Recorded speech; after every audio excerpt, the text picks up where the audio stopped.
पुंछ में आज 5वें रोज भी पाकिस्तान ने फायरबंदी मुआहदे की खिलाफ वर्जी की। पाकिस्तान ने कस्बा केरनी और शाहपुर सेक्टर में हिंदुस्तानी फौजी चौकियों के साथ साथ रिहायशी इलाकों को भी निशाना बनाया। न्यूज 18 उर्दू के कैमरे में पाकिस्तानी गोलाबारी से पैदाशुदा सूरत हाल कैद हो गई। इन तस्वीर में आप देख सकते हैं कि कैसे पाकिस्तान की जानिब से दागे जा रहे गोले रिहायशी इलाकों में गिर रहे हैं। पाकिस्तान की जानिब से की गई बिला इश्तियाल फायरिंग से LOC के आसपास के इलाकों में खौफ व हिरास का माहौल पैदा हो गया है। लोगों ने अपनी जान बचाने के लिए महफूज मकामात पर पनाह ली। फौज ने भी पाकिस्तान को मुंह तोड़ जवाब दिया।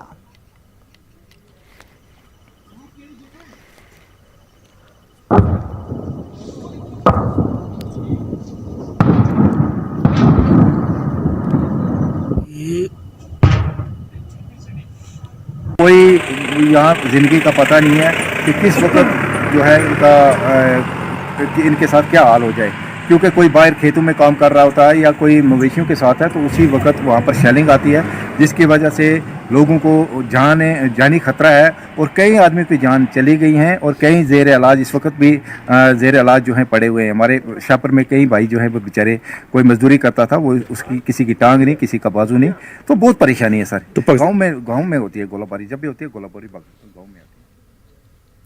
Peoples alliance for Gupkar declaration ने DDC इंतखाबात के पहले मरहले के लिए उम्मीदवारों की लिस्ट जारी की है।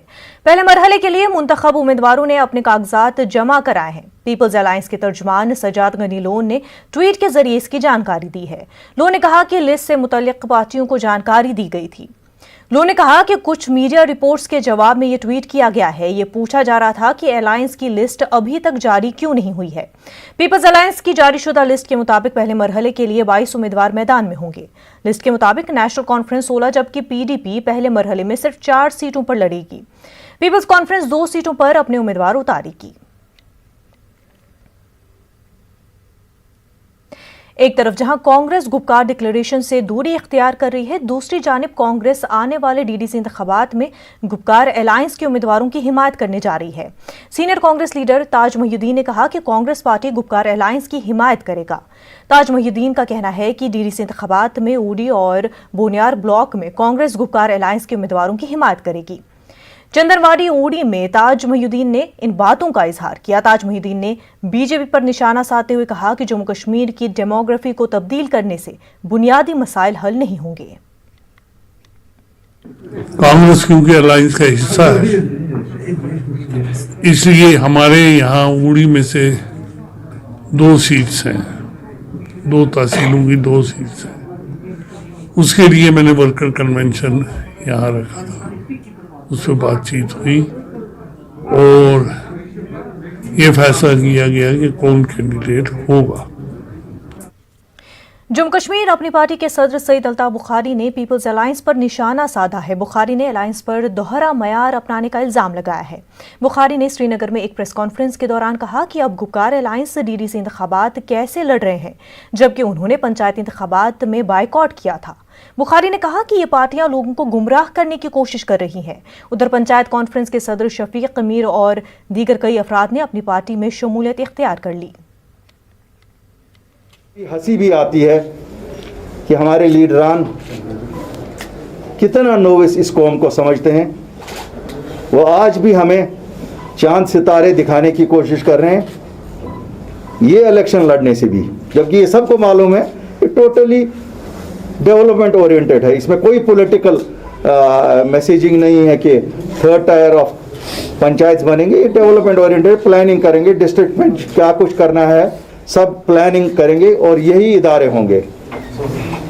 इसके साथ कोई पॉलिटिक्स का डायरेक्टली और इनडायरेक्टली कोई भी, it will not get into a political gamete of things, जो हमारे साथी बाकी जमातों में कहना चाहते हैं।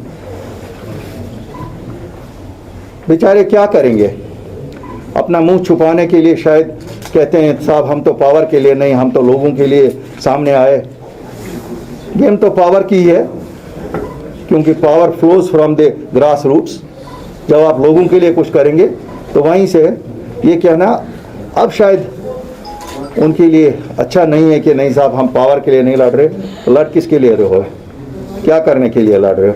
8 दिन पहले तो ये था कि इलेक्शंस का कोई माने नहीं है हमारी जिंदगियों में। क्या जिंदगी यहाँ बदल गई? ये इलेक्शन के माने बदल गए। बहुत मुबारकबादी देता हूं उनको कि उन्होंने ये सही फैसला एक लिया, जज्बाती नारों से निकल के, क्योंकि इन जज्बात में हमारे नौजवान बह जाते हैं। मुझे लगता है जम्मू कश्मीर रियासत की खुशकिस्मती है कि हमारे इन सियासी रहनुमाओं ने जज्बात को बालाए ताक रख के प्रैक्टिकल जो चीज़ है वो ये है कि अगर कुछ मिलना है वो इन्हीं लोगों को, इन्हीं इलेक्शंस के ज़रिए मिलेगा। लोगों की डेवलपमेंट के बिना कोई भी रोल किसी पॉलिटिशियन का नहीं है। कोई मुझे कहेगा कि पंचायत में इलेक्शन से मैं कोई वापस ला रहा हूँ, अगर 2018 में बाइकआउट था, यही पंचायतें थी, अगर तब कहा गया कि बाइकआउट करेंगे 370 और 35A के लिए, आज क्या, उसके बाद जब पार्लियामेंट का आया उस दिन नया डोंग था, उस दिन उसमें तो कोई बाइकआउट नहीं किया। उस दिन कहा इलेक्शन लड़ेंगे 370 और 35A लाने के लिए। फिर बदकिस्मती हमारे लिए 2019 5 अगस्त को सब कुछ लिया गया, लेकिन वहीं बेरेजमान वहीं है। वो भूल ही गए कि इलेक्शन किस लिए लड़ा था। उसी वादे पे लोगों से वोट ले गए थे, हम लोगों ने भी दिए। हमने भी, हमारे पास जो पूंजी थी हमने भी उनको हाथ में थमा दी कि साहब ले लो, आप बचाने निकले हो। बीजेपी के रियासती तर्जुमान डॉक्टर दरख्शां अंद्राबी ने कहा है कि बीजेपी आने वाले इंतखाबात के लिए तैयार है। अंद्राबी ने कहा कि बीजेपी डीडीसी और पंचायती इंतखाबात में अक्सरियत हासिल करेगी। बारामूला में पार्टी वर्कर्स कन्वेंशन के दौरान उन्होंने इन बातों का इजहार किया। पार्टी के जनरल सेक्रेटरी अशोक कौल, जिला सदर बारामूला समेत कई लीडरान मौजूद रहे। अंद्राबी ने कहा कि रीजनल पार्टियां लोगों को गुमराह कर रही है। उन्होंने कहा कि गुपकार अलायंस से वो पार्टियां बेनकाब हो गई हैं। एज अ बीजेपी बहुत अच्छी है। हर मैदान में हमारे सिपाही खड़े हुए हैं और यही मौका है यहाँ के लोगों के लिए कि वो अपने अच्छे कैंडिडेट चुने। एनसी और पीडीपी ने यही नारा दिया कि बीजेपी को हमने वोट नहीं देना है, और उसका नतीजा क्या हुआ? ऐसे कैंडिडेट, ऐसी पार्टियां सामने आई जिन्होंने 70 सालों में हमारा कुछ फायदा नहीं किया है, जिसको हम आज गुपकार गैंग कहते हैं। और इनके पास अब कुछ है नहीं, ना एजेंडा है, ना ये कुछ कर सकते हैं। अगर करना है वो सेंट्रल गवर्नमेंट को करना है। 17 रोज से ज्यादा वक्त तक एहतजाज के बाद Jammu Kashmir casual labours forum ने एहतजाज को 2 माह के लिए मुलतवी कर दिया है। फोरम के सदर सजाद अहमद परे ने श्रीनगर में एक प्रेस कॉन्फ्रेंस के दौरान इसका ऐलान किया। सजाद ने कहा कि उनकी एलजी मनोज सिन्हा के साथ समरावर बातचीत हुई है। परे ने कहा कि एलजी ने यकीन दिलाया है कि इंतखाबी ज़ाब्ता इखलाक खत्म होने के बाद मरहलावार तरीके से कैजुअल मुलाजमीन को मुस्तकिल किया जाएगा। परे के मुताबिक तमाम मांगों को एलजी के सामने रखा गया और उन्होंने भरपूर ताउन का यकीन दिलाया है। बातचीत करके फेज वाइज और मॉडल टीज तय करेंगे, तरीक़ेकार तय किया जाएगा, कैसे फेज वाइज सारे daily wagers, casual labours, need based workers, land owners, ITI workers, सफाई कर्मचारी, लोकल फंड वर्कर्स, एसडीएफ, तमाम मुलाजमीन को कैसे रेगुलराइज किया जाएगा। इसलिए Jammu Kashmir casual daily wagers forum ने आज अपने तमाम इकाइयों के साथ बात करके, जम्मू में all department casual labours United front के साथ सलाह मशवर करके, जनरल काउंसिल के इजलास बुला के हमने मशावरत करके ये फैसला लिया, जो हम पिछले 17 दिन से काम छोड़ हड़ताल पे थे उसको हम 2 माह के लिए मौखर करते हैं। जम्मू कश्मीर मुत्तहिदा मजलिस उलमा ने जम्मू कश्मीर हलाल फूड सर्टिफिकेशन बोर्ड तश्कील दिया है। मुत्तहिदा मजलिस उलमा ने कई मामलात पर मीरवाइज मंजिल राजौरी कदल श्रीनगर में एक रोज़ा इजलास मुनक्किद किया। उन्होंने जम्मू कश्मीर में हलाल फूड सर्टिफिकेशन बोर्ड बनाने की ज़रूरत पर बात की। तमाम मेंबरान ने इस पर इत्तेफाक किया और JNK हलाल फूड सर्टिफिकेशन बोर्ड तश्कील दिया गया। इस बोर्ड के सरपरस्त मीरवाइज मौलवी मोहम्मद उमर फारूक होंगे। मौलवी उमर फारूक नजरबंद होने की वजह से मीटिंग में शिरकत नहीं कर पाए। बोर्ड में मुफ्ती नज़ीर अहमद कासमी, मुफ्ती मोहम्मद याकूब बाबा अल मदनी, आगा सईद हसन अल मौसवी, मौलाना शौकत अहमद और मुफ्ती गुलाम रसूल सामून होंगे। मीटिंग में यह तय पाया गया कि बोर्ड के मेंबरान ज़बाखानों और फूड प्रोसेसिंग आउटलेट्स का दौरा करेंगे।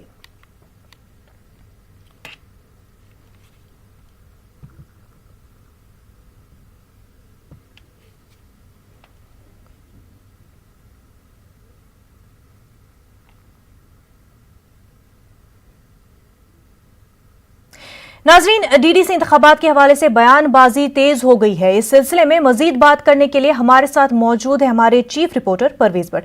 परवेज, जिस तरह से गुपकार अलायंस की पहली लिस्ट जारी हो चुकी है जिसमें कि पीडीपी के सिर्फ 4 उम्मीदवार है, कांग्रेस ने भी हालांकि अलायंस की हिमायत का फैसला किया है, इन इंतखाबात को किस तरह से देखा जा रहा है और क्या ये जो अलायंस की पार्टियां हैं जिस तरह की उनको नुमाइंदगी मिली है उससे मुतमईन होंगी?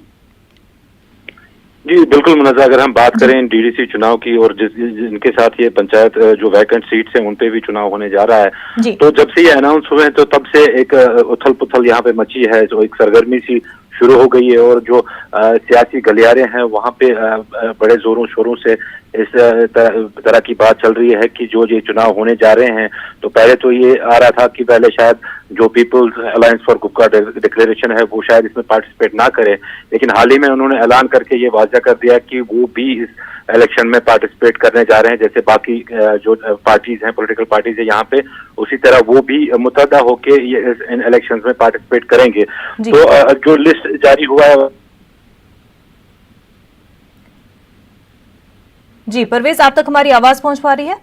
जी बिल्कुल, 27 नॉमिनेशन पे उन्होंने भरे हैं, जिसमें से एनसी को 21 सीटें जा रही है और पीडीपी को सिर्फ 4 सीटें मिली हैं, जबकि पीपुल्स कॉन्फ्रेंस को 2 सीटें मिली हैं। यहाँ पे ये बात काबिल गौर है कि जो मेजॉरिटी ऑफ शेयर जो सीट का है वो नेशनल कॉन्फ्रेंस को इसमें गया है और पीडीपी को बहुत कम इसमें शेयर मिला है।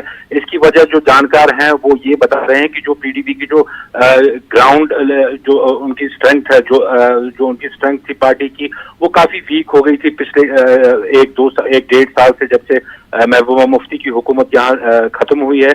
उसके बाद से जो पार्टी तकसीम हुई है, पार्टी बटी है और इसी पार्टी में से जो है अपनी पार्टी के लोग भी निकले हैं, जम्मू कश्मीर अपनी पार्टी के भी लोग निकले हैं और उन्होंने अलग पार्टी बनाई है।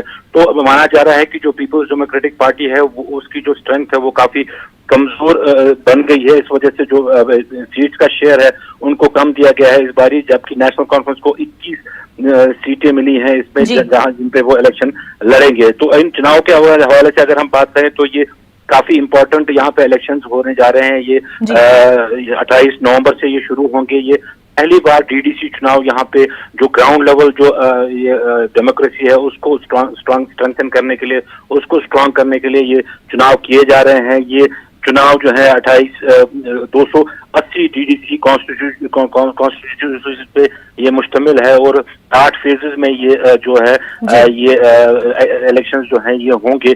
22 दिसंबर तक ये इलेक्शंस जारी रहेंगे और 22 दिसंबर को इनके रिजल्ट्स आएंगे। दूसरी ओर अगर हम बात करें तो जो कांग्रेस जो इनकी जो गुपकार डिक्लेरेशन से पहले कतराती रही, पहले उनसे दूर भागती रही, बाहर से ही गुपकार डिक्लेरेशन को सपोर्ट उन्होंने दिया है, ताहम आज उन्होंने भी वाज़ा कर दिया है कि जो इलेक्शंस में वो सपोर्ट करेंगे, जो पीएजीडी के जो कैंडिडेट्स होंगे उनको वो सपोर्ट करेंगे और जो गुपकार डिक्लेरेशन है, जो उनके जो सीनियर कांग्रेस लीडर है ताज महीदीन, उनका जो बयान आया था कि जो उड़ी साइड से उनके कैंडिडेट्स हैं उनको वो सपोर्ट करेंगे। दूसरी अगर हम बीजेपी के हवाले से बात करें तो बीजेपी भी पूरा मोर्चा संभाले हुए है, उनका भी जो ग्राउंड लेवल पे है वो वर्कर्स के साथ उनकी मीटिंग्स जारी हैं। उन्होंने भी जो नॉमिनेशन पेपर्स हैं वो फाइल किए हैं, तकरीबन 74 नॉमिनेशन पेपर्स उन्होंने फाइल किए हैं और वो भी इस इलेक्शन की दौड़ धूप में इस टाइम कूद पड़ी हैं। जी मुनज़्ज़ा, बिल्कुल, और तमाम तर पॉलिटिकल पार्टियां जो है वो कोशिशें तो कर रही है अपनी आइडेंटिटी रिवाइव करने की, लेकिन क्या लोग इस अलायंस पर भरोसा कर पाएंगे? परवेज, बेहद शुक्रिया तमाम तर तफसीलात के लिए।